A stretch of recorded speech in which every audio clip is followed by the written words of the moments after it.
कश्मीर से लेकर के कन्याकुमारी तक और नेपाल के बॉर्डर से लेकर के राजस्थान के बॉर्डर तक डंडा लेकर के भैंस चराने वाला आम मुसलमान भी ये मान चुका है कि अगर इस मुल्क में जिंदा रहना है तो बच्चों को पढ़ाना पड़ेगा। ये एहसास जागा है। दुनिया का कोई मुल्क, दुनिया का कोई सिस्टम परफेक्ट नहीं होता। मैं आपको दावत दे रहा हूं, दुनिया का कोई सिस्टम परफेक्ट नहीं होता। माइक पर खड़े होकर कितना भी कोसा जाए, कितनी भी गालियां दी जाएं, निजाम ऐसे नहीं बदलेगा। निजाम बदलना चाहते हो तो सिस्टम का हिस्सा बनो।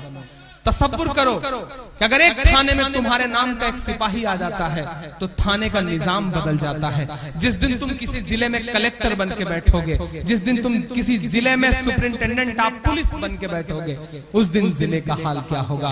अगर इस मुल्क को सुधारना चाहते हो, अपना हक लेना चाहते हो तो ब्यूरोक्रेसी पे कब्जा करो, इसके अलावा कोई चारा नहीं है। इंजीनियरिंग पढ़ा लोगे बच्चों को, डॉक्टरेट पढ़ा लोगे बच्चों को, अपने बच्चों को बहुत बड़ा बिजनेसमैन बना दोगे, अरबपति बन जाओगे, तुम्हारा फायदा होगा, खुद का फायदा होगा। लेकिन अगर नस्लों का फायदा करना चाहते हो तो सिर्फ ब्यूरोक्रेसी पे कब्जा करो, पावर अपने हाथ में लो।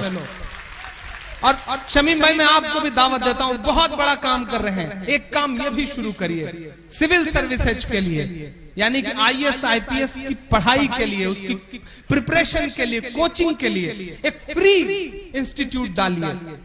मैंने इलाहाबाद में डालने जा रहा हूं और मैं दावत देता हूं अपने नौजवान दोस्तों को, इसके अलावा कोई हल नहीं है इस मुल्क में। ग्रेजुएशन करने के बाद एक मुहिम बना लीजिए कि एक वक्त कम खाएंगे लेकिन IAS बन के दिखाएंगे, IPS बन के दिखाएंगे, ये कसम खाइए। और आज यहां से जाने के बाद मैं तुम्हें पूरी छूट देता हूं। मैं मानता हूं कि हमारी नई नस्लें थोड़ी सी बदमाश हैं, हमारी नई नस्लें थोड़ा सा हीरोगिरी में ज्यादा रहती हैं, शाहरुख, सलमान और आमिर की फैन ज्यादा हैं। इस बात पर हमारे बड़े बुजुर्ग चिढ़ते भी हैं, लेकिन फिर भी मैं तुम्हें छूट देता हूं।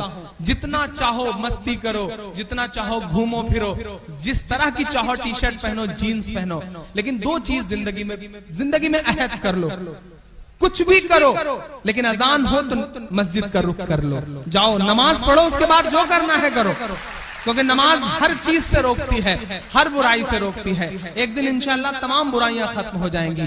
और दूसरी एक बात अपने दिल के अंदर बैठा लो कि नहीं, बहुत हो चुका, बहुत झेल चुके हमारे बड़े बुजुर्ग, बहुत झेल चुके हमारे पुरखे, अब इंशाअल्लाह हम पढ़ेंगे, हम सिस्टम का हिस्सा बनेंगे।